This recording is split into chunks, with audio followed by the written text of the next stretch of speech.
Howdy, and welcome back to another episode of World Bigfoot Radio.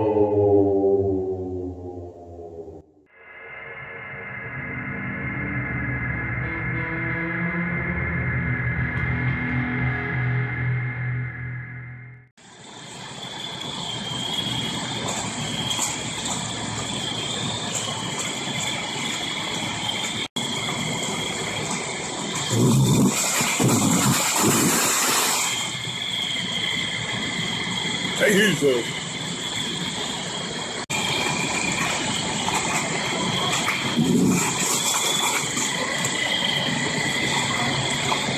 There was 5 apples in that tree, and when I went back to get the audio recorder the next morning, there was only 2 still stuck on that limb where that bell was. And that's what it sounds to me like you're eating apples right there. Right over top of the audio recorder. With that, let me bring on my very special guest, Jerry Cline. Welcome to the show, Jerry. How's it going there, Duke? It's going good, bud. I'm glad to have you on here finally. You know, it's been quite a while. I've been trying to get in touch with you or get you on the show, and we've been having some problems trying to get Skype set up and everything. I'm glad we finally got it resolved and we can get you on here. And I think to start out with, you should just introduce yourself to the people that don't already know who you are. And tell everybody about your organization and how you got involved in Bigfooting. Well, my name's Jerry Cline. I started Knox County Bigfoot Organization. Sorry about that, guys. It's early in the morning. But Knox County Bigfoot Organization, I got that started from my very first sighting I had in Gambier, Ohio, which is here in Knox County. So Knox County Bigfoot in Knox County, and that's in Ohio, and there's plenty of cryptid sightings in Ohio. You know, I'd almost be afraid to go out Bigfoot researching in Ohio because there's so many other weird things you could run into. But I'm sure you think about that occasionally. So what was your background? You know, like, how did you actually end up getting involved in Bigfoot in the first place? Well, as I've said before, I'm sure a lot of your viewers on here know that I used to be a logger and did it for many years. I was a skeptic, you know. I had heard people asking me and stuff, different things, you know, about, you know, have you seen anything in the woods, this and that and the other over the years? And I just kind of brushed it off, you know. But it was in 2013. It's the last weekend of August in 2013. I was getting ready. We got a gold claim down here in Gambier.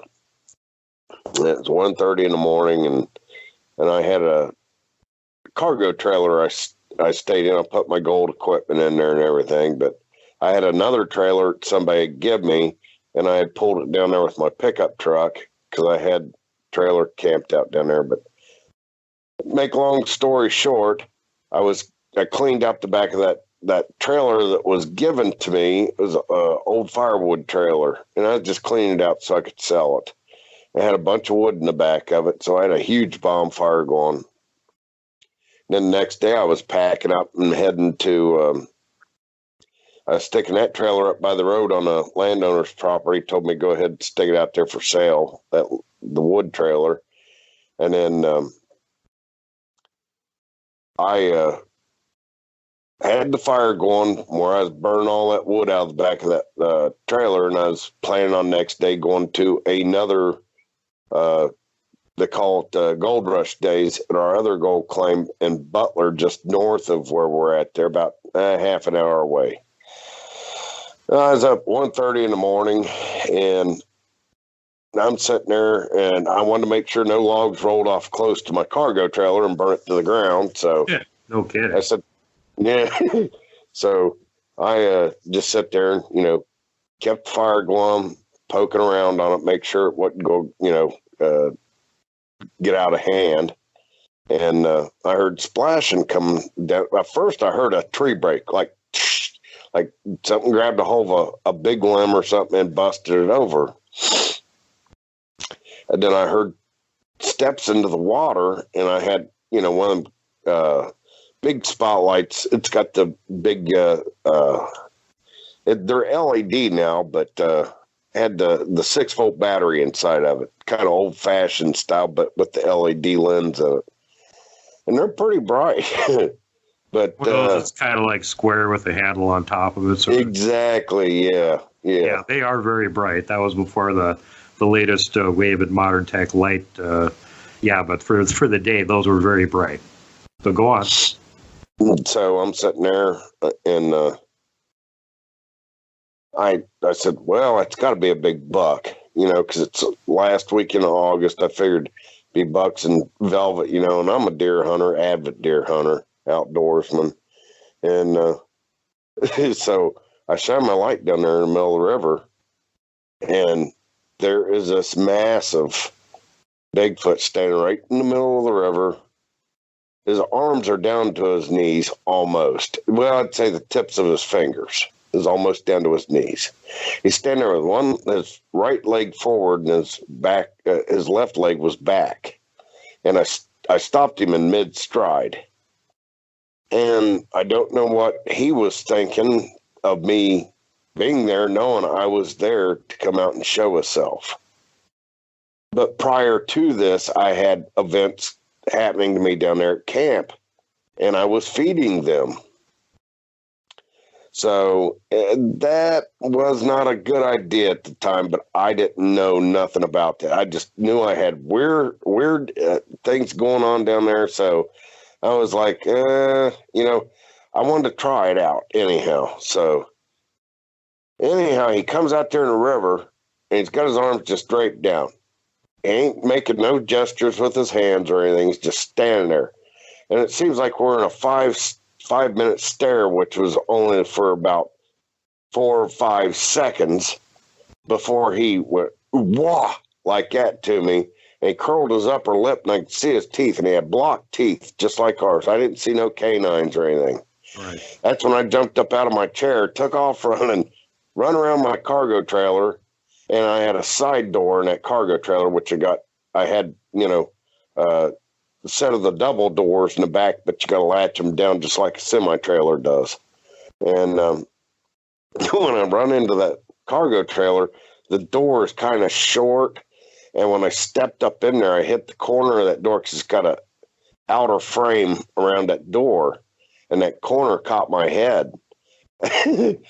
And so I got in there, and I had a shotgun there, and I racked a shell under the shotgun. And I'm sitting there on my cot, and I have it across my lap, and I'm waiting any time now for that cargo trailer just be flipped over on its side. I sat there and sat there and sat there, and nothing happened. And I sat there, I don't know how long it was I sat there. I was sitting there shaking till I calmed down. But I didn't hear nothing. I had my little windows open. I had 2 little windows, one on each side of the cargo trailer. And it was tinted, but they was open, but I had slid them closed.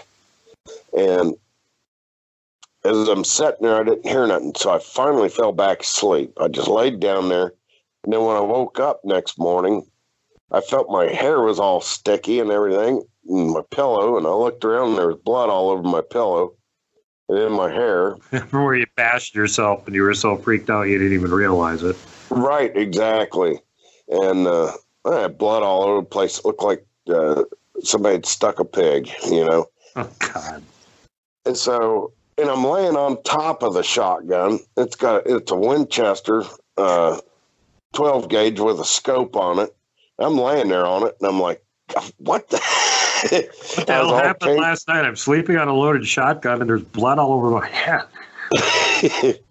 So I get up, and as soon as I get up, and I'm like, okay, let's go outside and see what's going on. I see through the windows, it's daylight out there. So I crack the door open, unlock it, and crack it open. I got the shotgun just like you'd see in one of these old movies, you know, where you see the old man pointing the shotgun out the door there, waiting to see what's going on, you know.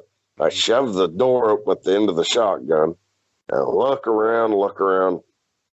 So I get out there, back at my camp, where the fire is going, you know. It's all smoldered down, but it was still going.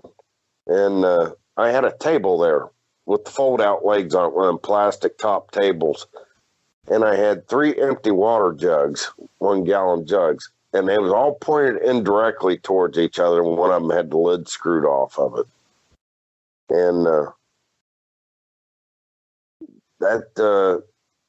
there was other things there had been messed around with, but I couldn't tell if maybe it's them or a coon had messed around there. But he had definitely come up to the camp after that incident, you know, of seeing him down there in the middle of the river.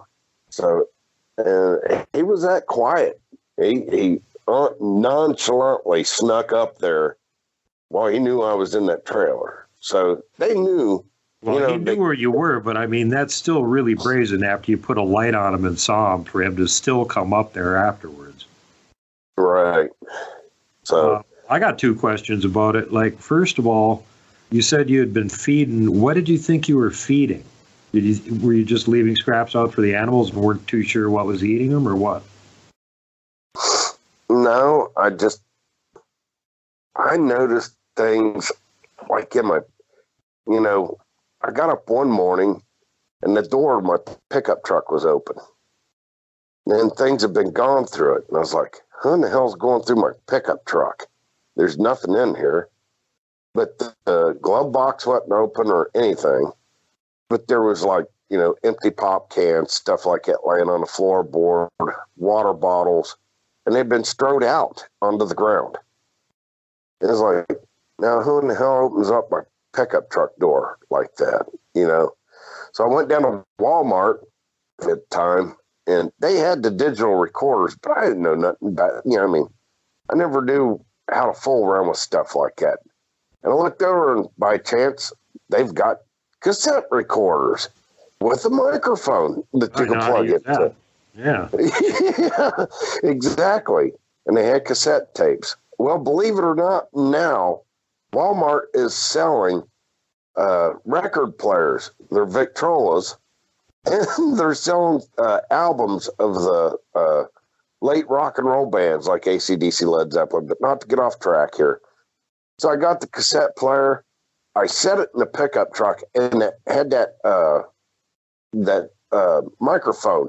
So what I did, I took that microphone out through the little, you know, what they call the little vent window on the door, and I took that mic out there, and then I hit it up underneath the windshield wiper of my pickup truck. So I had the windshield wiper just holding the mic down in directional, out just towards the woods across the river where I was camping. So, and then next morning, I went to bed that night. You know, this was after I'd come back from the gold thing over there. And, you know, I had some friends there and other people there that was telling me about some stuff that was happening around camp at the other gold claim. So, but that's another story to be told there. So I got back there. I went and set up camp there again, finish off the summer, you know, gold prospect or whatever. So I set up that cassette tape, you know, and Now I let it run that night, and I went to bed that night and everything. Got up next morning, nothing had been touched around there, anything. And so I said, well, I want to listen to that tape record because it only run for a couple hours, then that's it on a cassette. Yeah. But in that couple hours, I got like 2 or 3 loud tree knocks. And that was after I'd went to bed. I just nonchalantly got in the truck, pushed play on there, closed the door, and then messed around there, made, look like I was, just my normal stuff. And then I went to bed. And then, I sat there listening to that. And then I got a long howl way off in the distance. Well, I got to watch, and I got on, I had a smartphone at the time. I got online there, and I started messing around with Bigfoot videos and everything, and I come across this one person, her and her dog, how they get out and habituate these creatures, and Bigfoot. And well, I can see at that point how you'd be putting 2 and 2, 2 and 2 together, because you got something that opened your damn truck and strew everything all over the place and wasn't trying to steal anything like a human would. And then you got wood knocks and you got a howl, and you get online and it doesn't take very long to figure out what that's indicative of, Bigfoot. So at that point, you're pretty well sure that there's Bigfoot there then. Yeah. So what I did, I watched these, different videos, people habituating them, and I was like, okay.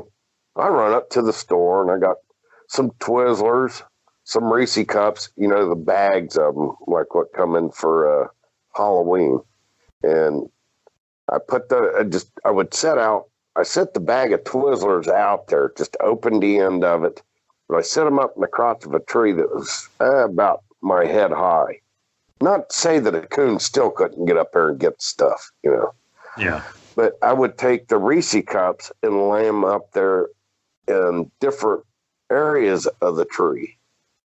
And the next morning I would get back up again, and I was actually recording these creatures at the same time as I could hear them. I actually heard them in there arguing one time when I put out it was a half ham that had been in my cooler, and I wasn't real sure about it, how long it had been there, because the ice had went down. I put more ice back in it. I didn't know if the ham had went bad or not. So I just stuck it out there, put it up in the tree. And these cassette tapes, to this day, I can't find them. I've got them strode all around the house here. I had them in a box, and since then I had to use a box, and then I put them here and there. I can't find these tapes now. I had one good one, but as I was trying to do one of my YouTube videos, it got eat up on the tape recorder here. So, that happened to me plenty of times, because I used to play with tape decks a lot, and oh man, is that irritating. It is. Especially when it's like something you don't have any other copy of, and it goes, and you're like, no. And it eats the tape, and it shreds it, and you're like, no. But I had, it was a weird argument. It was almost like the Sierra sound of how you hear Ron Moorhead's CD of the one speaking real, or it was chattering real fast, and then they said it was a female arguing with it over food. This sounded exactly the same thing. And it was like, you're talking since 2013 that I come across Ron Moorhead stuff. Since then, I was like, that's what I heard. Exactly.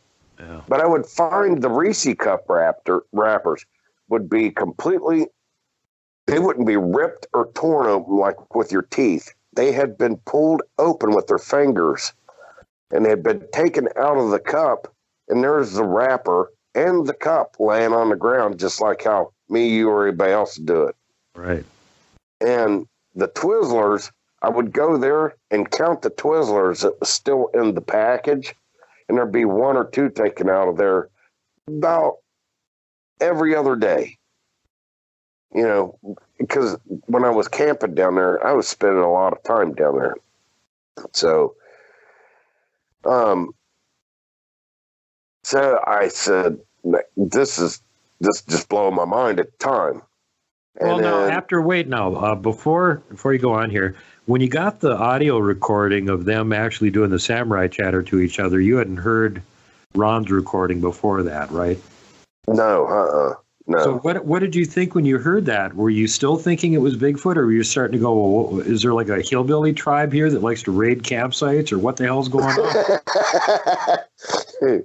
No, I just, I had my first sighting there.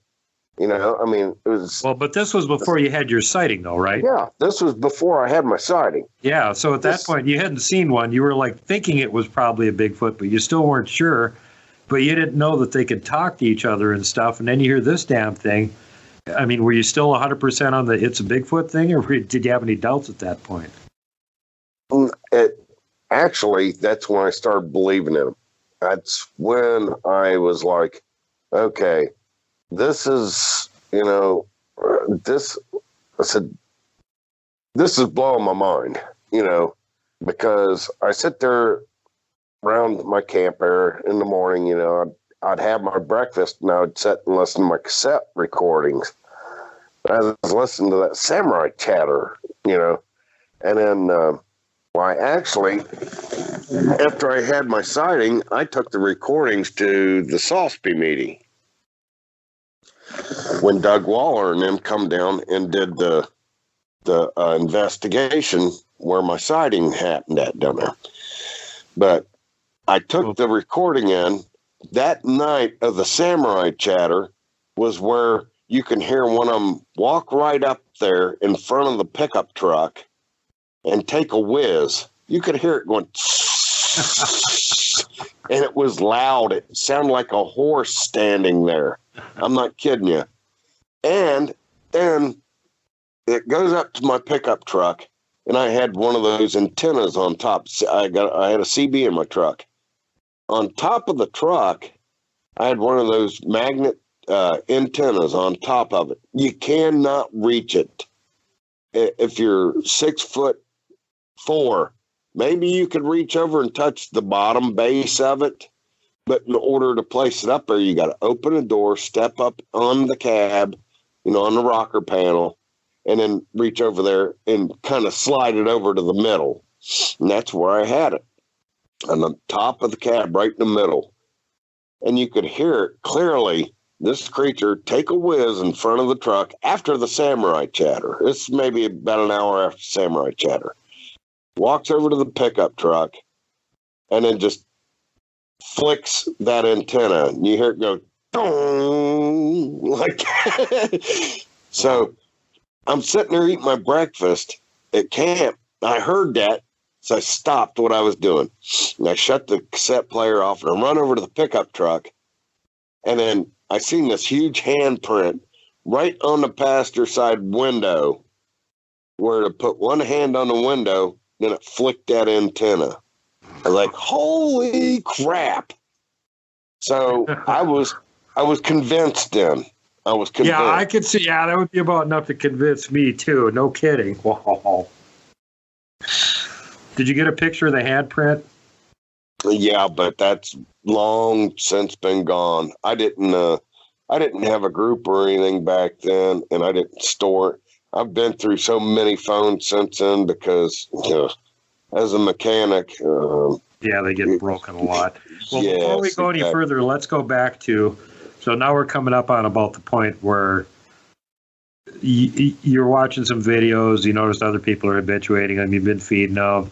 All this is going on. And then the night comes where you go down there and you see the one in the river.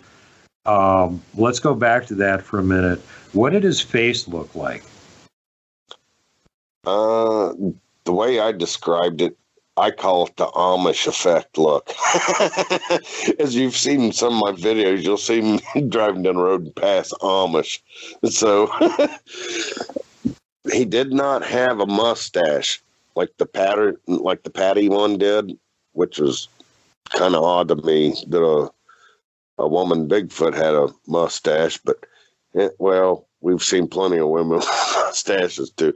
But anyhow, Yeah, I've seen female non-Bigfoot with mustaches, so I can believe a female Bigfoot with a mustache. right. This one here had the Amish look. His face, you could distinctly see the high eyebrow ridge or the protruded eyebrow ridge, but high where it crested back to the sagittal crest. So his hair was... This was a male then? You're pretty sure? Yeah, I could see his... Okay, so it was a male for sure. And yeah. How tall do you think he was? You probably knew pretty well how deep the river was there. We had a limb hanging down, and just from the limb hanging down, wasn't in the middle of the river, but it went off to the river's gravel bar edge. When Doug Waller come down there, it was like a week after my sighting, a week or two, something like that. I got a hold of them because I kept calling the BFRO and I could not get a hold of nobody. And I just got fed up trying to get them down there. So I got a hold of the Sosby group, looked them up online and, just looked up groups in Ohio. And they said they did field research investigations. So I called up Doug Waller. He come right down the next day. And they come down there and he held up like a yardstick because Doug Waller's like 6'2". And then he holds up this yardstick to that limb. And I was telling him from that limb, because my line of sight where I was sitting in the chair and I had the flashlight on, I could see that limb hanging down, but it looked like it was touching the top of his head standing in the middle of the river. So when Doug come out there, he held that stick up to that limb that's dangling down there. It was like 9'8", somewhere right around there. That was measuring his height with the stick. Yeah. So that's what give or take a couple inches, that's still a gigantic friggin' big boy there. Yeah. And it was barrel chested like crazy. I mean, there's a guy in the group there, Sosby, Stephen Blair. He's an investigator there too. I put him side by side, me and him at the meeting there. And I said, this is about how wide this creature was through the chest. So, and other people had their own sightings close up, said the same thing too. Stacy Hostetler, they used to have a radio talk show, but Stacy Hostetler had a very, very bad encounter. He was up close, had to walk by one with his head down. He was afraid to look it in the eye. And it was a big blonde one. And he had a terrifying experience with that. And, he's a very credible guy, very soft-spoken and everything. And to hear him tell that story, oof. But anyhow, so I was telling them all about that there at Sosby meeting, about, the height, the barrel chest, and and everybody was describing the same thing, except, all of them was different. Mine, he had short hair.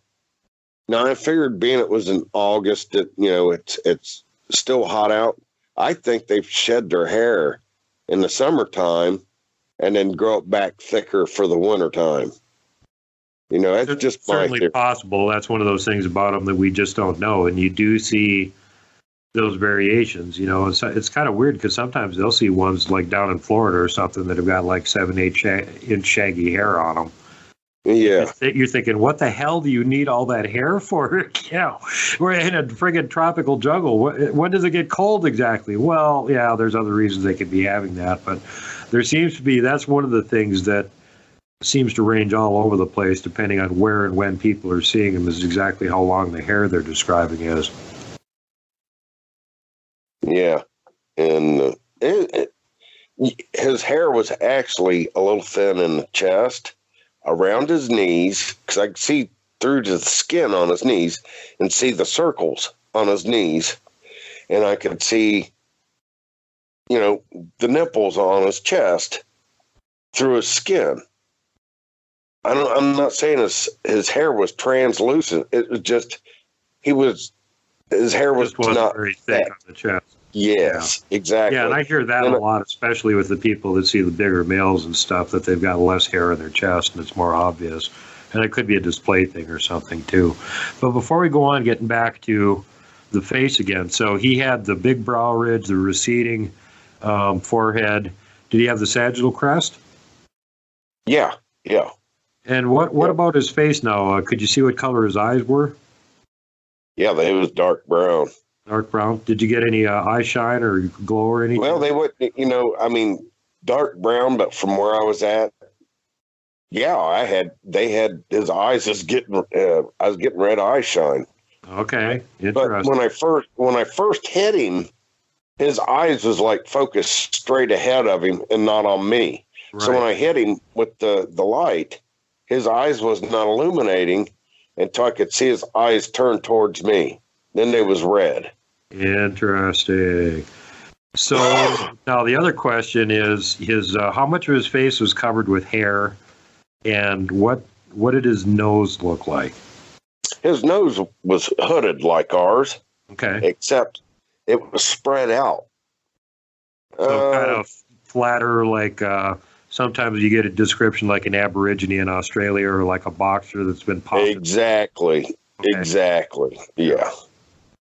And like I said, there was no hair except just like if anybody knows what an Amish beard looks like around here, that's what it looked like he had, but his beard wasn't long and scraggly.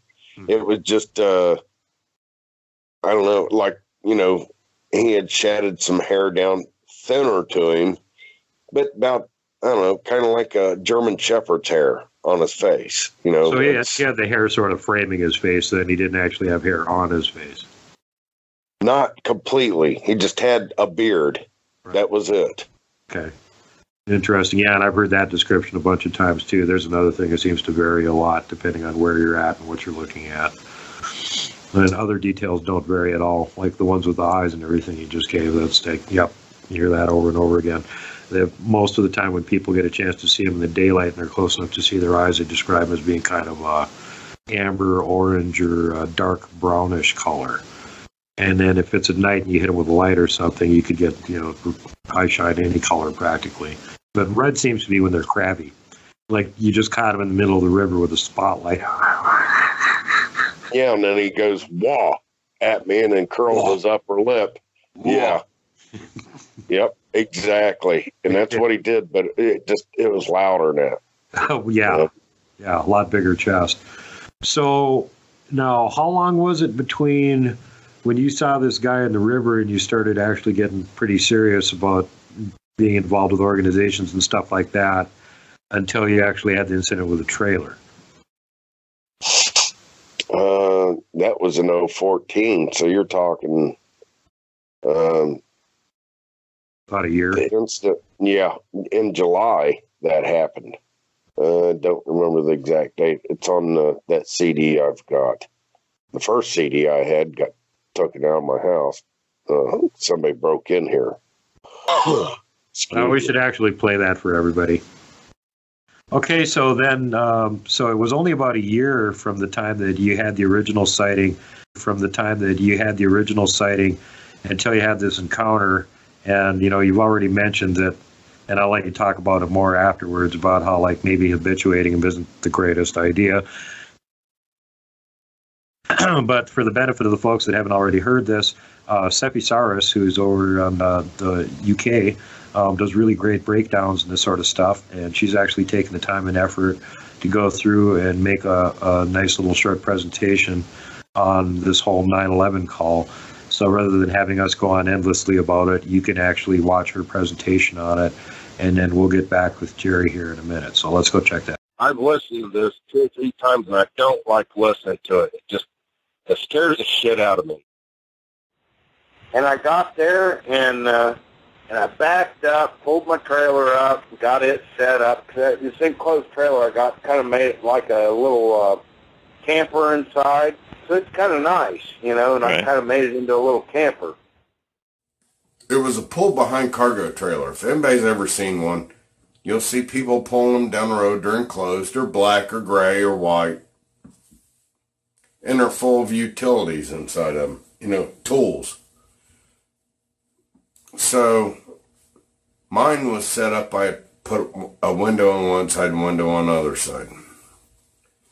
But anyhow, I'd set it up so I can have my quad in there, my gold prospecting equipment and everything. I had the truck parked there, connected to the cargo trailer. The cargo trailer was clear back here. The back doors was. They had double doors.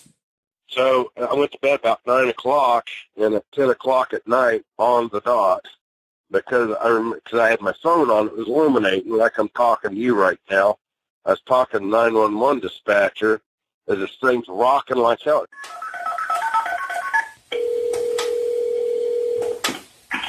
911, we got an emergency.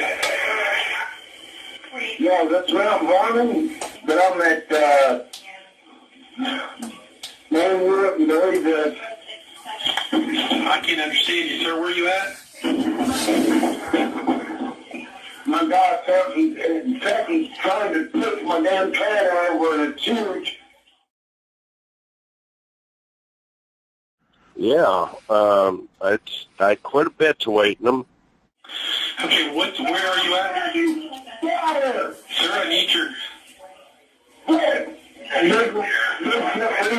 Just trying to shove my trailer over right now. I'm in the red trailer. Mills Road. Mail, I'm screaming so loud I can't hardly understand what he's saying. 41's clear. The subject's going to take the stuff back. Just let them know we'll document this one. They're trying to put my damn trailer over. Who is it? It's I did big tech research, and this thing's trying to shove it over. It's trying to do it. Hey! 4,200 units, callers advising Bigfoot is trying to push his trailer over. I just laid down, went to sleep, and woke up, and it's like, oh my gosh, it's trying to shove it over again. Something's going on. Info 725-333. Okay, I'm going to go over here. This window here, I'd say a little bit more than half of that's 8 foot tall. I can't reach that. I'm on my tippy toes now and I can't. Okay. I'm using this as a comparison. The window is on this side. The window I had in my camper or in my trailer was a little bit smaller than this. It was about like that. I seen one eyeball go across, and then I'd see the other eyeball come back across this way. So it had a hell of a wide spread of eyeballs that I can't even reach with my 2 fingers here showing. So when this thing was going back and forth, it was growling through that window. Not on this camper, but on my trailer, okay? But there was a handprint. The handprint was up here about right over here. I'm not talking from the window because my window is actually right in here. But on the camper trailer that I had, the cargo trailer, one handprint was clear up to the top of the 8 foot tall, right at the edge with the fingers over. And the other one was clear the hell over here in between both windows. There's no way anybody could have done that unless they did it with a ladder or something. I did not have a ladder out here with me. You still there? Yeah. Is something still outside your trailer? Yeah. I didn't bring my shit down or nothing. I totally forgot it, and I didn't think about it. I got a campfire, me and my dog's out here, and... See the crazy dog.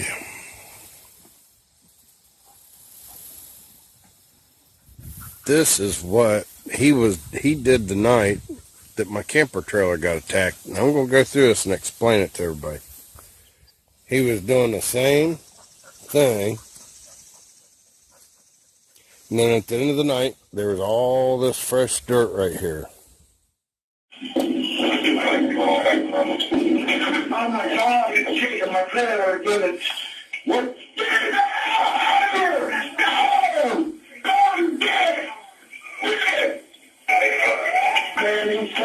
He's still yelling at it. I can hear a ruckus in there, and then he yells, "Get out of here." He says it's Bigfoot.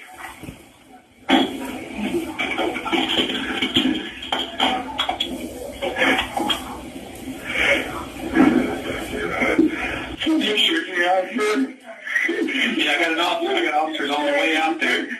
I want to get over your way, man. We're coming together. Be on your east side, the long lane. I'll do it again. Get back to a trailer. Go! I'm dead! God! Get the hell out of here! Leave me alone!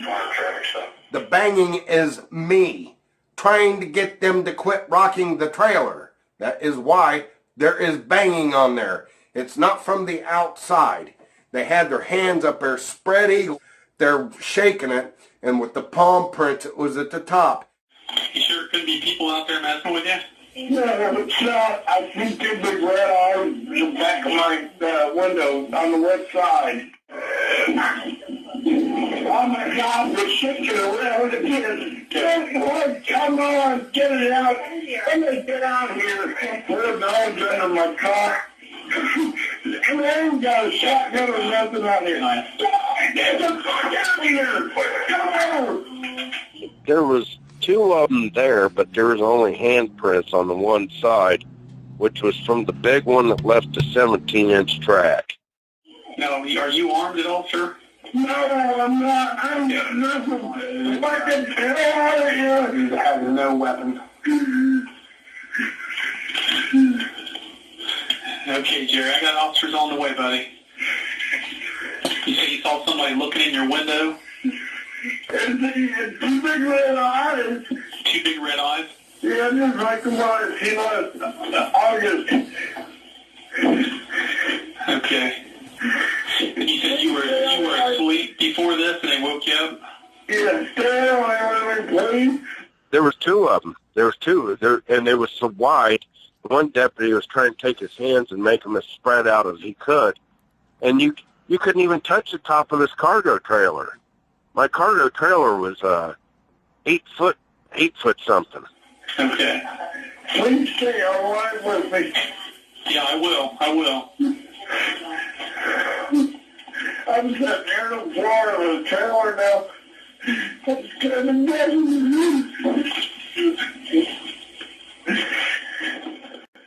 You couldn't put your hands up there unless you stood on a step stool or something. I got an audio recorder out there down on civilian. Hopefully it picked us all up, man. Tell me what, I ain't doing this shit no more. Give it up. It's scaring the shit out of me. I didn't really have money and stuff to invest in recorders or anything. Right. All I went and got was a cassette tape recorder out there, and from Walmart, and a microphone. And I was setting it up in my pickup truck, setting the microphone out there, and right at dusk, I was recording these tapes, which are only 90 minutes. One of my tapes got messed up that had some of the best audio on it. You see the car lights yet? I can't see nothing yet. Okay. I'm back in. Got what? That's me down on the wall. Son of a bitch. Go on. Jerry, the officers are coming back there. I'm 41 here. I'm just looking in the window and I'm just looking out. Is there a closed gate back there somewhere, Jerry? No. Right in here is where the truck was parked. Right in here. See that long ways past that porta-john down there? I'm talking a long ways. You could have seen headlights coming from clear down there, okay? All right, right there's from the camp where my camper trailer got attacked. Right across from the woods across the river there. And I'm going to let you guys see how long this drive is.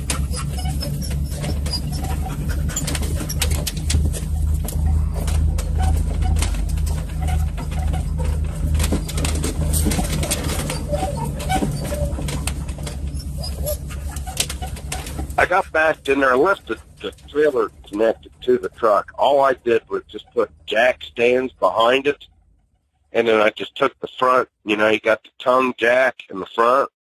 I left it connected to the truck. I just jacked the front up just a little bit to level it off. He said there's no closed gate back here. We're down by the river.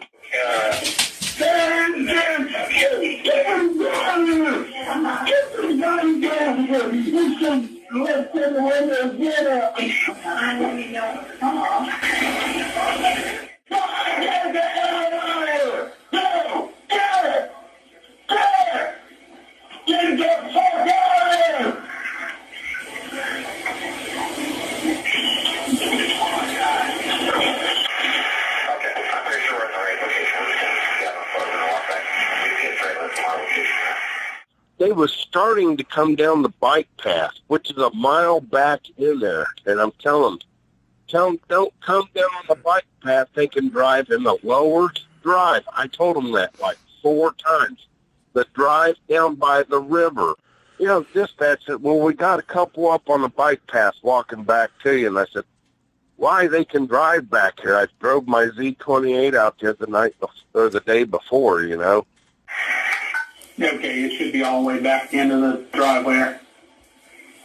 He's inside. He's still pretty shook up. I still see the headlights. Headlights? Yeah. Okay, now the officers are coming back there. So My cargo trailer was parked right here. It had windows on it, like that window right there. My windows is just a little bit smaller that I had put on one side of the cargo trailer, and I had put another one on the other side of the cargo trailer, just so I can get air moving through there. But those windows was open, and they're tinted, the ones I had on there, but they was both open. And the night that the cargo trailer got attacked that I used for camping and prospecting, on the ground, I had a jack stand here and one over here. Okay, the cargo trailer was 8 foot tall. I couldn't reach up there, no way, unless I was standing on something. I've been doing Bigfoot research because I had my sighting last August. oh, you did Bigfoot research? Yeah. Okay.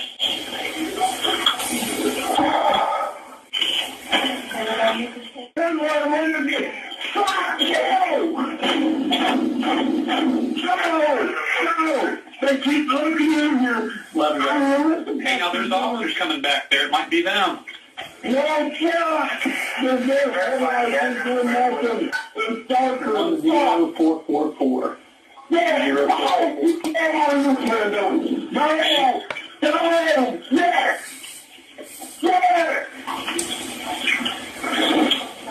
You should be able to hear him. He's carrying on inside the trailer. But both jack stands had been pushed over and knocked completely over. It was off the bottom of it to level it up. And then on this wheel here, the inside of it, the dirt and grass had been pushed over that thick on one side, and on the other tire over there on the other side, the outside of the tire, the grass and dirt was about that thick on the other side. That camper trailer had been shoved and pushed, I'd say from about here to right here. That's how many times they was rocking it. I'm still here, sir. I'm still here. 4842 advised 292. That vehicle was being advised. I got the thermal flashlight on the big light.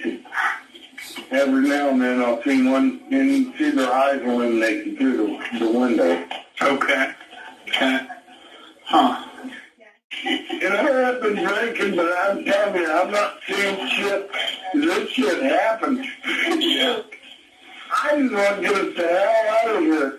Somebody get me the hell out of here. So you're not going to stay back down there no more, huh? Oh, hell no. No. I'm done. Yeah, no, good night. No, I'm not going to stay down here tonight. Not any other night. Nope. Yeah. These things are bad. I'm telling you what. I don't see no headlights. Okay, well, you won't. They're going to be on foot coming down to your cabin. They had a OPNR officer met up with them. Can they get to you from the bike path? There's some guys back here. I drive my Camaro back here. I'm looking out the window and there's no one out there. What the fuck? Get the hell out of here! Get the hell out of here! Correct side of the roadway. You take the Was there another one out there? They're out there, but these things, they're stalking the fuck out of me. Man, these guys, they're out here. I kept seeing the red eyes going back and forth across them little tiny windows I had in there. You can't run going back to the window. They should have looked out from what's in the window. Yeah. You go. My poor dog, he's doing too. He's scared to death. Man, there's two of them out here. Two of them out there? Yeah, there's two of them. There's one in one window and one in the other one. Huh. Man, you guys gotta get somebody down here. Yeah, we got people on the way. They're trying to get down there to you. God. What are they fucking walking? Jesus Christ. We're quietly down the drive. If they go where we need to. Okay, I see headlights. Thank God I see freaking headlights. Oh, God! What oh,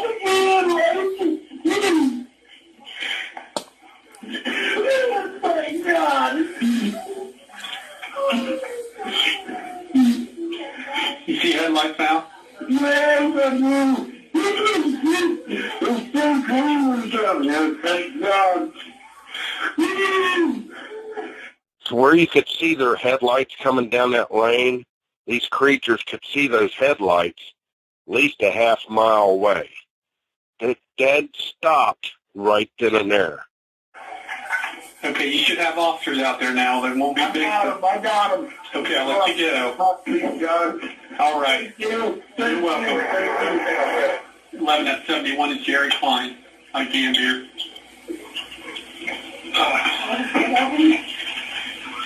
It was 7. It was Edward Boyd 0720. Man, I'm telling you what. Nobody's got his shirt.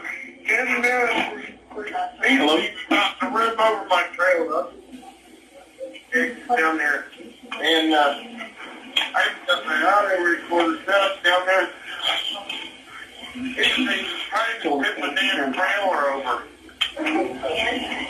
Come here, bud. Come on. Come here. I can put it back in the trailer. I can, you know.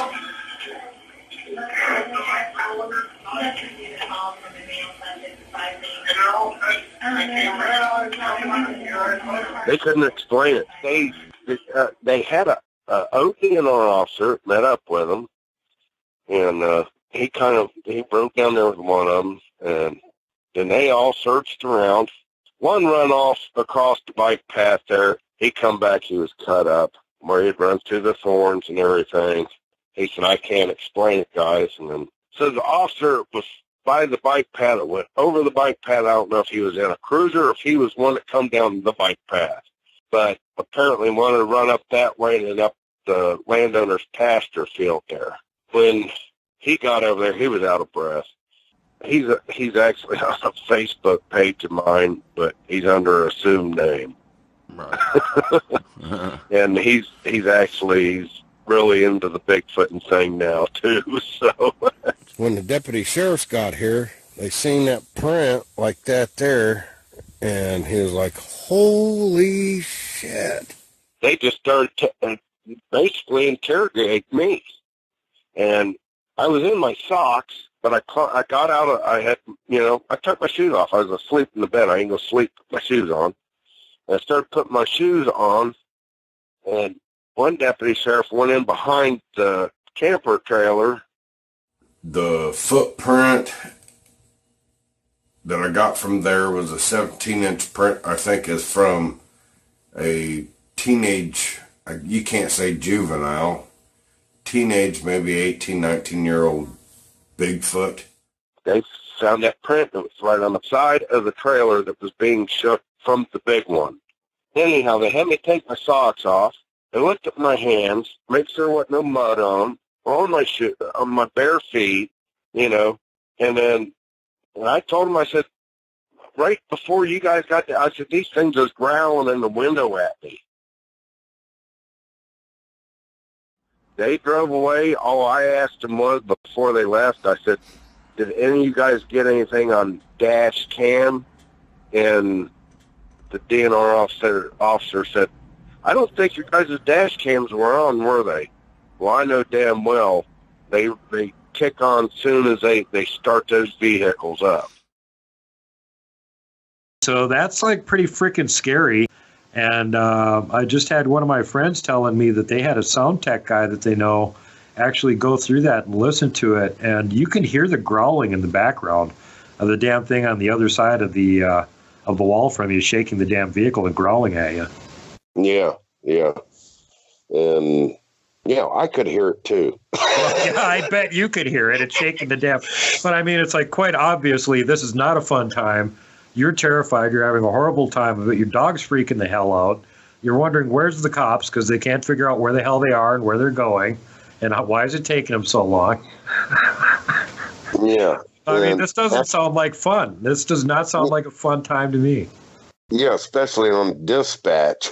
I've sat there and told them, to the dispatch on the phone, I'm down at the river. There is a lane, gravel lane. I just drove my Camaro down here the day before or 2 days before, something like that. You can drive back in here. And then they're saying they're sending one officer on foot down the bike path. I'm like, why are you sending them down on the bike path? We're sending. Just hold on, Mr. Cline. We're sending Officer Squatch Bait in first. Yeah, on a foot.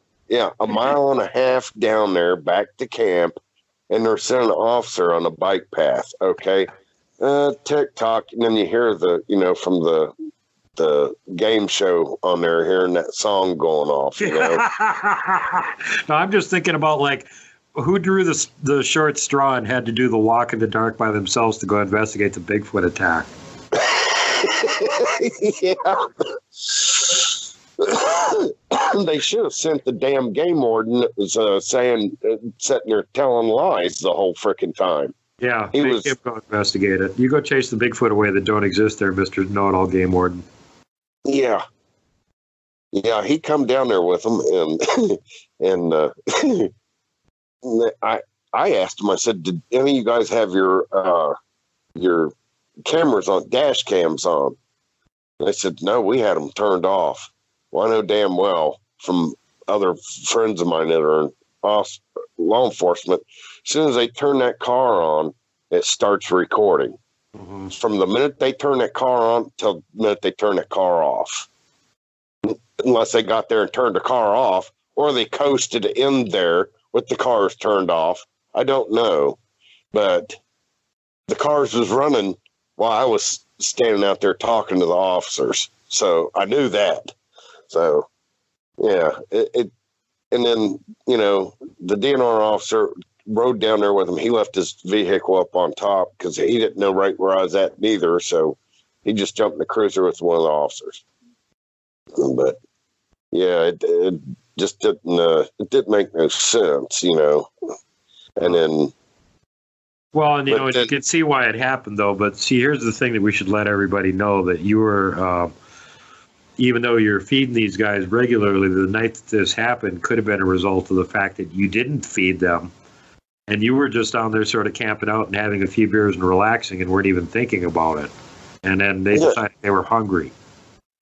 Well, that's the time that I've been watching other videos. You're talking a year later from my first sighting to the incident coming up to the 911 call, okay?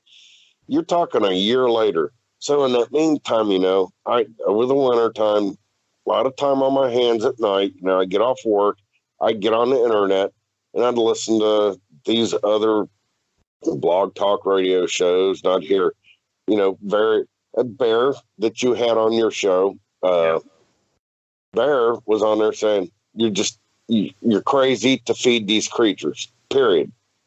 They've been living here for God, we don't know how long. And why do you have to go out there and feed them? And the next thing you know, you're leaving that area, but somebody else has got to go walk through that area, or it's state property or something. It's a park, and then somebody else got to come up through there with a pissed off Bigfoot thinking, okay, is this guy going to feed me, or else I'm going to have to jack this guy up? you know? Exactly. Then you get mugged by a furious Bigfoot that wants a Snickers bar. And Bear's absolutely right, because, and he should know, because he's a bear and you don't feed the bears, right? But all joking aside. And so, there was a few other problems after that with other campers. After the weekend of my 911 call, after that weekend, I didn't go back down there for a while. I was just, no, I'm done. I'm not going down there. Yeah, I can see that might kill your interest in being down there for at least a couple of weeks. Yeah. So Ron and Carmen go down there. They have a gray cargo trailer, just like mine. Oh, God. Mine was black, but theirs is gray. And they park in my same exact camping spot. Okay. They're gold prospectors down there for the weekend.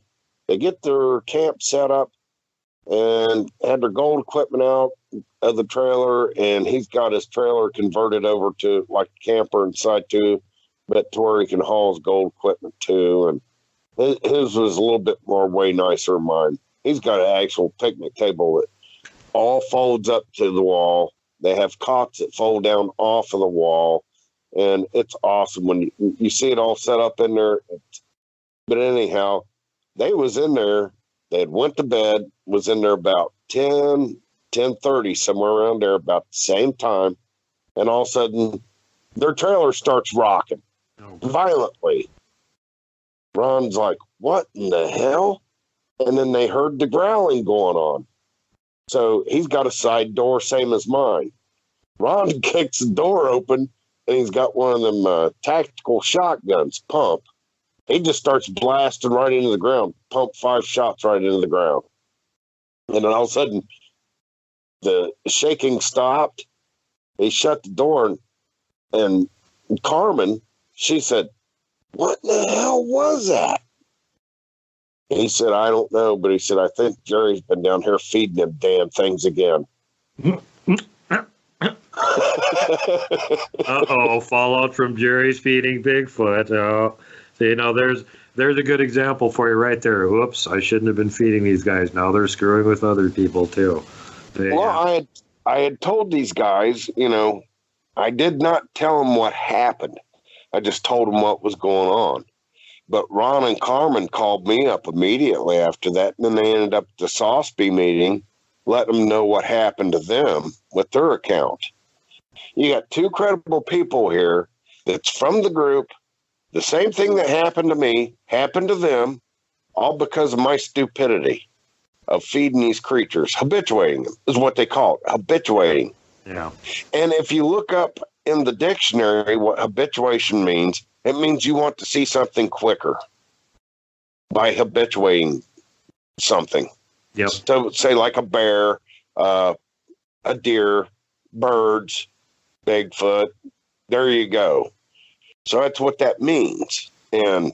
But to a naturalist, Bigfootist, they think that's all nice to be able to have flutes and pies and then punched in your eye by a Bigfoot.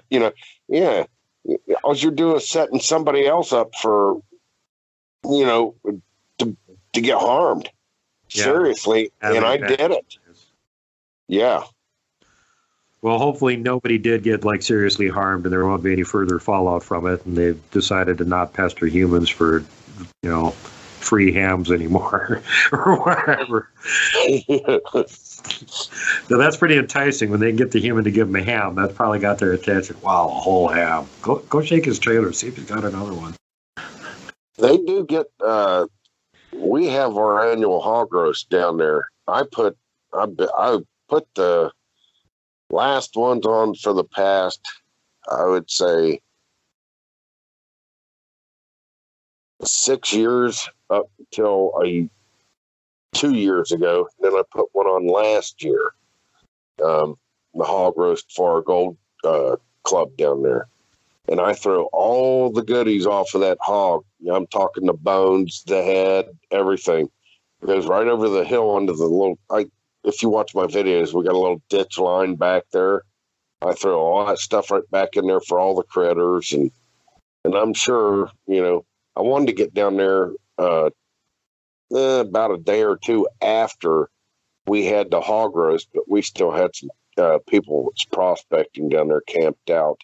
And I wanted to set up an audio recorder, see what kind of activity, was going on there with the audio recorder at night. Because I can't, between work and everything else, from time that I can get out and do research and everything, I just can't get out there and go set, on the picnic table under the gazebo there and try to film all this at night. It's just too tiring to me to do all this. That's why I set up my audio recorder traps, and I love to listen to my audio recordings. I know a buddy of mine here, he's got one, but he's got the one with the SD cards, which I had 2 of them just sent to me, but he likes to just plug his SD card into his computer and then be able to sit there, just watch the spikes and then go to them. That way he don't have to sit and listen to all that. But to me, it's relaxing. It's a stress reducer to sit and listen to my recordings, until I finally get to that one good spot. And I'm like, oh man, what the hell was that? Yeah, you hear the howling going off, and then it switches from relaxing to exciting all of a sudden. Yeah. For sure. Especially when you get a damn good tree knock on there, Yeah. So this was, so then you changed your attitude about feeding them. And, to get back to that again, I mentioned this in the last show with that I did with Cindy, that, people just don't have that much time. In order to do this properly, you've got to have time and funding. Because if you want to do it properly, you got to go Jane Goodall it and go live with the and build up for them and just be there constantly. And who the hell can afford to be out in the woods for weeks or months or even years at a time, hanging around with some Bigfoot troop to try and get close enough to them to build up some confidence so you can interact with them? Well, nobody. Actually, scientists could afford to do that, but they're unwilling to do their job. So it's left to citizen scientists that have no budget and no time and can't do it to cover for their lazy butts. So there's the problem. So why do you have these weird, let's just show up and feed them all the time? Well, because you don't have time to be there all the time. Or let's show up and do some wood knocks and howls and, trick them into coming in closer. Why? Well, because you don't have time to be there all the time. And that's why this sort of methodology is being used by people. I'm probably one of the few not funded Bigfoot researchers that's actually been able to be out in the woods for months at a time. Just camped in a hot spot and there every night for months. Right. How many other people have even had a chance to do that? And most of the top Bigfoot researchers have never done that. Yeah, exactly. Like the guys that I'm with here in Ohio, Coshocton boys, I call them. They've got their own group too. But we get out and we hit different areas, and we go to my areas, we go to their areas, and the thing of it is, we are out there putting boots on the ground, and it's not like, I know where's the reason why I do these videos is for people that can't get out and research. Yeah. You know how many people that I have subscribed to my channel that say they're wheelchair bound, or this and that and the other is keeping them back, or they have MS, and you know, they get on Messenger and they send me great messages all the time thanking me. You're taking me into the woods, Jerry, with you. That's how we watch this. I have a big screen TV. I watch on YouTube TV, and you take me out every time I'm going out there with you. She said, you know, I've got one woman, but she all the time is telling me, well, I love your kitchen videos, but still, I love it when you take me out to the woods, you know? Yeah. And that's all part of the reason why I started up a YouTube channel. Not to bicker, argue, or nothing. I'm not getting into that. But anyhow, it's people that can't get out there wants to learn more about these creatures that we can bring the information to, you know? I know I have a bunch of faithful fans, followers, listeners, viewers that are in that same boat. And the interesting thing to me is some of those are people that actually, you know, spent decades in the woods. We're avid hikers, fishermen, hunters, whatever. Some of them were Bigfoot researchers, and they're just so crippled up now they just can't get out in the woods and do it anymore.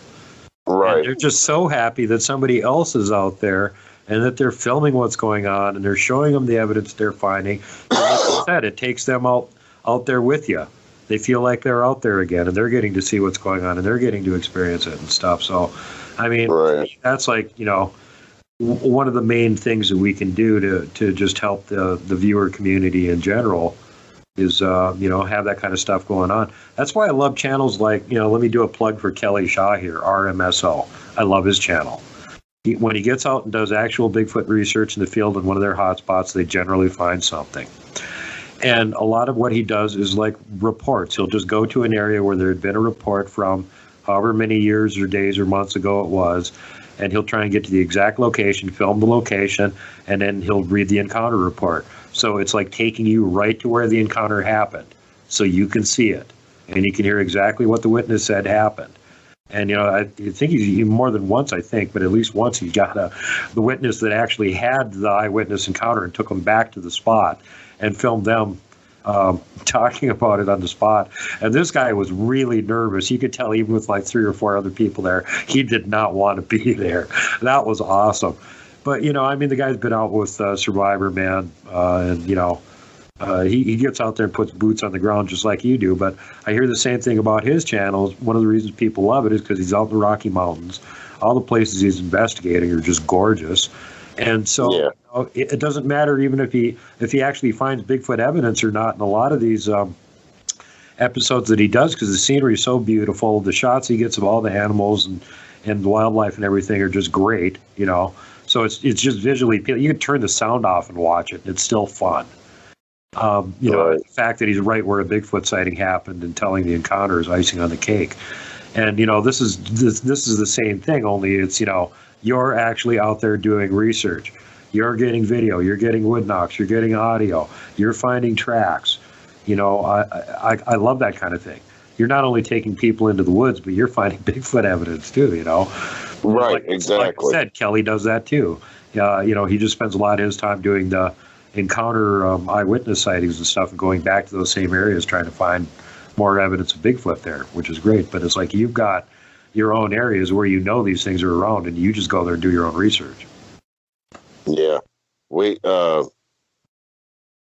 my friend Jay Fouch and Larry, me and Jay went into an area that would just blew my freaking mind, from the arches, the tree arches and the X's we found. And holy cow, I did a video on it.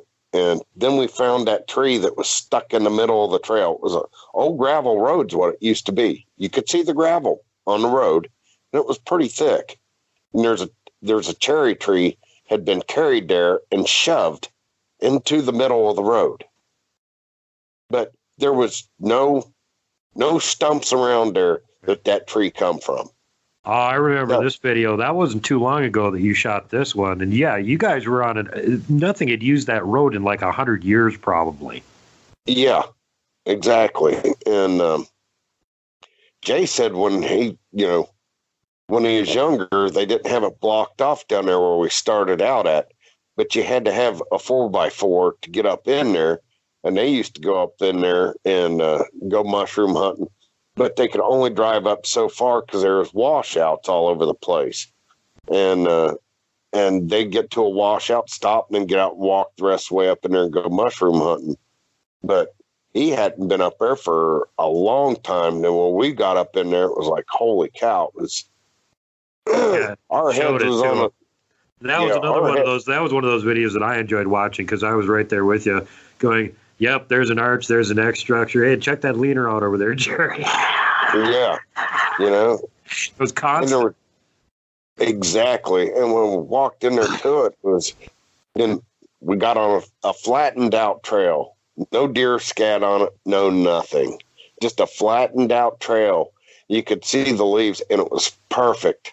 And what it did, that trail would go in and out of like, an ambush area is what these trails would do.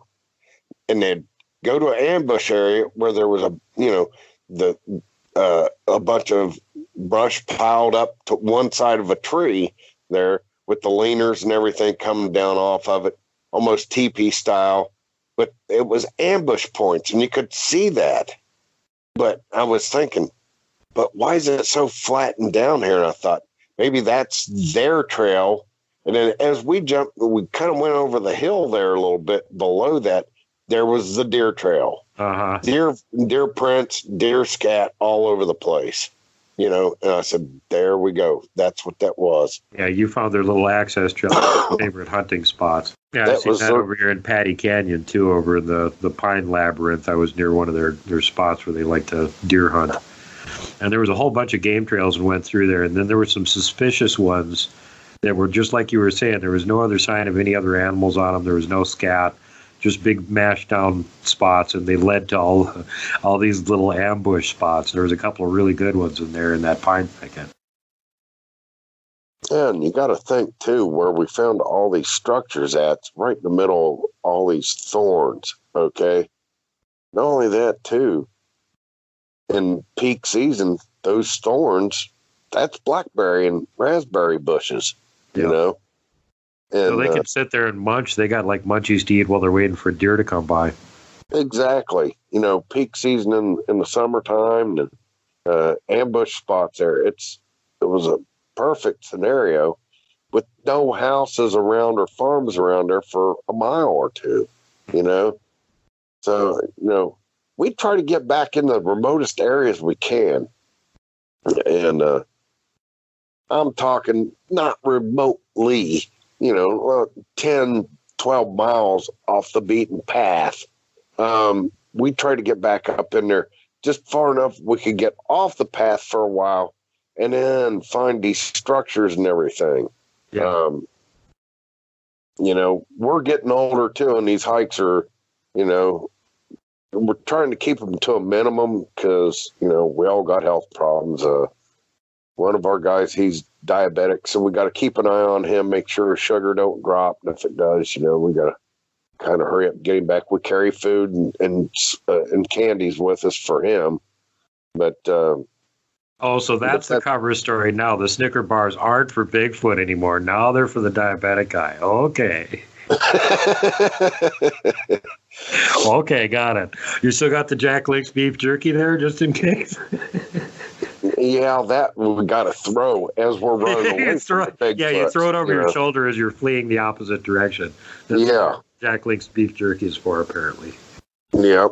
We throw a package of Jack Link. We got it planned out. So if we're being chased out of there, we throw a package of Jack Links over our shoulder and a package of Red Man chewing tobacco. That would make the little people happy too. They'll grab up some of that chewing tobacco. Loving you. Yeah. So, you've had plenty of experiences since this trailer thing, you've been at it for a few years, and you've interesting things that you filmed. I was wondering if you'd be willing to tell people about the game cam photo that cannot be shared, and what you think it might be. Well, I shared it out there on my YouTube channel, but it's a game trail camera picture that I took the SD card in, and then I had the picture blowed up. And it's not pareidolia, because when I first seen it, it was like, holy crap, what the hell? I thought it was a kid at first. What the hell is a kid doing out there walking around? And, you could, on the timestamp, it said it was 6:48 in the morning. Well, that early in the morning means it was just starting to break daylight a little bit, because in the background, you could see the lighting above the trees. So it's just starting to break daylight a little bit, but you could see it. And then all of a sudden I see another figure up there peeking up over the grass, because that grass was pretty tall. It was high as my head, where I set that camera up at, down in the swamp. But there's this juvenile looking, it's all black, but you could clearly see there is 2 nubs on its forehead, though. What's got me stumped. I have never, ever seen anything like that in my life. You can see the eyes, the nose, the cheeks, the sastral crest on it, but it's got 2 nubs. Then there's another figure in the middle of the picture. Now that it's hard to. It looks like it's turned sideways, because you could see the high eyebrow ridge protruding out there. That's all you could see, in part of a nose. But there's, it's standing in the grass, that tall grass. Yikes. Yeah. Nubby forehead, weird looking things. And this is down by a swamp? Yeah. Yeah. It's in one of my was one of my research areas. The landowner sold that property, but they used to give me permission to go in there and set up my trail cameras and stuff. And I even let them know what for, what I was in there for and everything, because they've had weird stuff going on their farm that was like 1.5 miles down the road from there. Yeah, they're probably curious too, if there is some weird thing living out there. It might be better to know about it. No, I was curious. I was actually asking you about a game cam picture that somebody else got that they don't want to show, of a thing that was basically snarling at the game cam. Oh, that was Carmen. Okay, remember I referred back to Ron and Carmen who got their trailer shook. Okay. Mm-hmm. She was in Walmart. They come to a SOSPI meeting for the second time. They come there for the SOSPI meeting. Let everybody know what that is. That's Southeastern Society for Bigfoot Investigations. Okay. That's the group Doug Waller set up out of Cambridge, Ohio. And but anyhow, Carmen was telling a story at the SOSPI meeting, and Ron was with her too. Ron said, "I seen the picture too," because they was in Walmart down there. They was actually in Cambridge there, but they're from Caldwell area. So, but they was on her way to go gold prospecting, but she caught up with a friend of hers there in Walmart, and said, "What are you doing here?" And friend told her, said, "I had to bring my husband's SD card here to Walmart and get these pictures made up." And she said, "What, a big buck or something like that?" I said, "No." And she said, "Hey, just take a look at it." So the woman pulls the pictures out of the envelope, and Carmen's sitting there looking at it, and all Carmen could describe to us was demonic. Okay. So I seen a post. She described in detail what it looked like. So its mouth had wrinkles around the corners of its mouth. It had tufts of hair on top of its head, and it had fanged teeth. Just two fangs. Canines. Yeah. And she said it's got a hold of the camera, and it's got its mouth open like it's getting ready to take a bite out of the camera, but it's showing its whole face. But its eyes was glowing red too in the camera, because it was either a dawn or a dusk picture. Right. But there was a series of these pictures. So after the meeting, I told, Carmen was telling me this. I said, the people? She said, yeah, it's my best friend. I grew up with her. And I said, you think I could talk to him? She said, yeah. I got there. I got to talk to the people, but they would not show me the pictures. The guy kept telling me they're locked up in my safe. He said, I don't want this getting out. I just don't want the publicity. I don't want it. And he said, I don't want people here knocking at my door at night. I don't want all these crazy people. It's Bigfoot people or this and that and the other. I just don't want it. He said, to me, this ain't nothing but a curse. But then he told me the backstory on that. The day that they was out there checking their trail cameras, they left 2 trail cameras back up in there, but they had went and picked that one up. But they was out there bow hunting. And the brother-in-law come out of his tree stand, come down there and got him, the landowner. Told him, let's get out of here. He said, why? He said, let's just get out of here. So apparently this thing was out there in the woods with him at the time. The brother-in-law seen something, but he was too scared to say what it was, speak up about it. God. And he's telling his brother-in-law, which was the landowner, let's just get out of here. And then he said he had a strange feeling come over him at the same time that he was saying this. They said, we got the hell out of there. On the way out, they had that one trail camera, and they went ahead and pulled the SD card on it, and then got out of there. They said after they saw what they saw in there on that picture or on the SD card, they never went back and recovered. He said he's never been on that property since. And that section of property is thinking desperately about selling it. So, damn, somebody should go back and recover that camera wherever it is. Yeah, I think he said he left a couple of them back there. So, damn, that'd be totally worth recovering. I bet they got some interesting pictures on them. The thing of it is, from the road, the property was a section up behind his house. It was like 60 or 70 acres. I could see that piece of property from the road as I was driving away from their house. And I was like, you got to be kidding me. They had a mowed path going back through there, but it was mostly thicket it had patchy patches of hardwood trees in it. Mm. But he had one single path going back through there. Used to be part of an old railroad track going through there. Okay. And the tracks have been removed, but he kept that still there. Yeah. Right, exactly. And he kept it groomed up to go back in there to go, deer hunting in.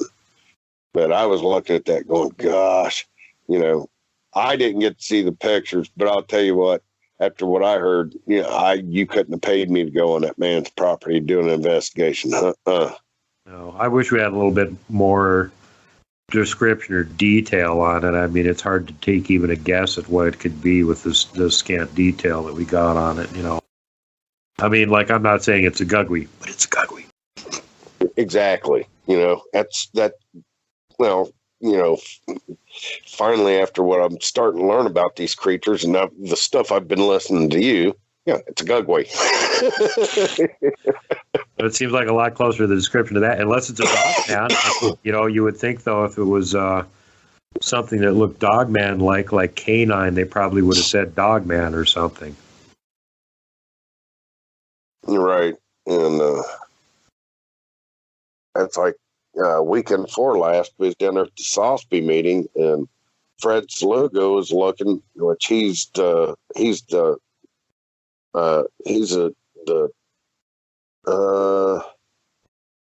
what would you call it? He's head of MUFON in Pennsylvania. Or West Virginia, I'm sorry. In West Virginia.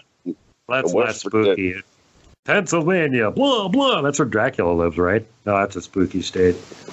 Yeah. Fred Sluga is the state director, I guess, for MUFON for West Virginia. Okay. But he does a lot of investigation stuff there. And he got called on a picture, too, that somebody got off their trail camera. And he said it was the weirdest Bigfoot he had ever seen. He said it wasn't set back in the brush where it was a grainy picture. He said it's one of them that somebody's just scared to let go of the picture and let us show it to anybody. But he said that this thing had kind of a snout to it, but it had canine teeth. And I'm sitting there, I got a pen in my mouth because we was, taking notes and everything down there. And they said, what do you think it was, Fred? And he said, I don't know. And I said, it's a gugway. And I had that pen in my mouth. Everybody goes, what? Everybody turned around at the same time. I said, it's a gugway. And they're all like, what is this gugway thing of which you speak, Jerry? Yeah. It was then, or did you give them a description, or what did they say? Well, some of the people was there, watch my videos too, and they said, yeah, we know what you're talking about. Yeah, okay. He said, that's that guy, Duke Sullivan talks about that all. I said, yeah, that's how I found out about it, Yeah, like I was just telling you before we went on the air, I got somebody up in Alberta that sent me a gugway sighting. It happened like 2014. And there's apparently a bunch more of them that they're getting ready to send me. So it's not like people aren't seeing these things. They just don't know what the heck they're looking at or what they're called. All right, brother. Yeah, where you're at, it's like what, almost 3 o'clock in the morning? Yeah, I think it's after now. So. Yeah, I'm 2 hours behind you, so it's only like not quite the middle of the night here. Yeah, 3:47, and I got to be going here about an hour and a half, so I still haven't put my clothes in the dryer yet. So. All right. Well, we got to let you go and let Bug outside and feed him and slug down some more coffee and go check your videos. Ban, delete, repeat. Ban, delete, repeat. Ban, delete. Yeah.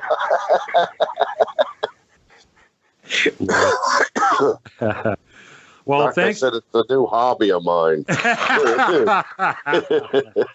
Troll squishing is an art and a hobby. Yes. All right, brother. Well, thanks for coming on the show. Really appreciate it. And you're welcome. Hope to have you back again at some point in the future if you'd be willing to come back on again. Yes. Yep. All right. Sounds good. Sounds great, because I know otherwise they'll get pestered. I've had a bunch of your fans pester me all the time. How come you haven't had Jerry on yet? Yeah, they do me too. We keep trying. Why don't you get on? We had tech problems for a couple of months. It kind of slowed that process down, but we finally got them. Yeah. And then I have all the previous people that everybody wants them back again, too, So it's kind of like there's only so many shows per month, guys. I just can't do that many. Be patient. Right. Get around to everybody good here eventually. And finally, we got Jerry on here, and I was just happy that you were willing to come on the show and share that awesome video that Sephi put together for you from your 911 call and talk about your first encounter and stuff. But honestly, folks, you should go check out his channel, Jerry Cline, YouTube. He's the Knox County Bigfoot guy. He's got a Facebook group, too. And he turns out lots of videos. This guy is boots on the ground. He's out in the woods like practically every weekend if he can get out there, even in the winter, even when the weather stinks, even when it's raining, even when he's got a broken ankle. He doesn't care. He's still out there, and that's one of the reasons that he finds things. So his videos are really cool and worth looking at. Definitely go check out his channel, and we will be having him back on the show again. So thanks for being on, Jerry. You're welcome. Kind to everyone. Safety first, last, and always. Pay it forward. Don't be mean to people if you don't have to be. Don't flip off the mountain giant. Don't poke Dogman with a stick. Don't punt the puck, would you? And for God's sake, whatever you do not hug the Wookiee.